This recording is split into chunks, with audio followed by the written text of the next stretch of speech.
Hello and welcome to this video where we are going to look at updating the academic plan record. Okay, so I'm going to open an academic plan up. So I'm going to main menu, going to go down, set up SACRA, foundation tables, academic structure, and academic plan table. Now you can access this through the Curriculum Work Center as well. That's probably the way you'll go into it, but I'm going to go through this route at the moment. So let's put in a plan codes because we need to open an existing one. Okay, so this is BSc Honours Chemistry. There we are. There's the description. There's the old Saturn code, the UCAS code. So we can see here at the moment, we've got 2 rows. Let's include history.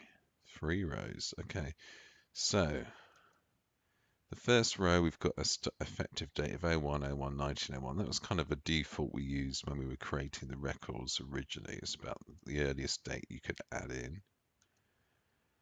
Then we've got a row that I created 4 days ago. And then we've got another row here, which is a future dated row.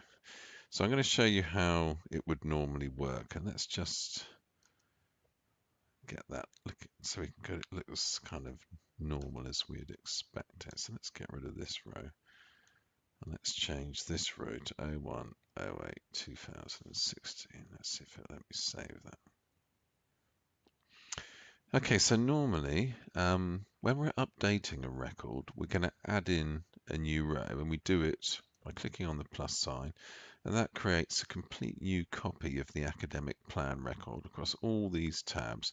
Everything that was in the previous row, this one, now goes into this one.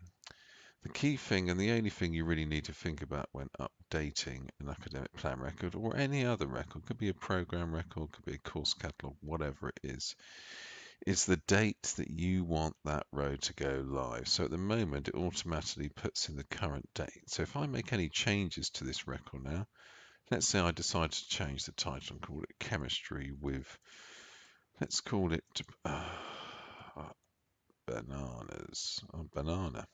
Chemistry with banana. Now, if I change that, and let's say I wanted this change to come in from 17/18 for students starting then, but I make that change and I save it now using the current date, that change will come into effect straight away. It will be applied straight away to all the students who are enrolled on it. To wherever this information is published, it becomes immediately live. So we don't want to do that. What we want to do is when we're making a change for the next academic year, because as part of the curriculum cycle, we're not going to make changes, updates, that is, during an academic year. They're going to go live in that academic year. We're going to make changes to go live in the following year. So what we want to do is we add in our new row, and we want to change that date to 01/08, and then the year, whatever the next academic year is. So for at the moment, it's 2017. So if we put that date in and make any changes, those changes won't go live until the 1st of August 2017, i.e. the start of the next academic year. And that's what you need to do. As long as you do that, you add in your new row, you put in the future effective date for the start of the next academic year, make your changes and save them. That's absolutely fine, because they're not going to go live until when they should, which is the start of that academic year. If you use an earlier date, such as the current date, they're going to go live straight away, and then we've got a problem.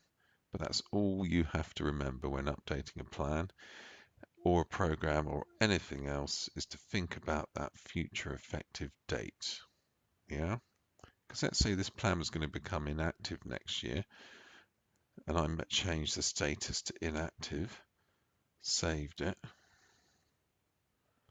but I hadn't put this date and I had the current date, and that plan would be immediately inactive. Students wouldn't be able to access their records, nothing would work, we wouldn't be able to admit applicants to or anything. So that's all you need to think about. Add that new row, put the right date in, then just make your changes, and that's it.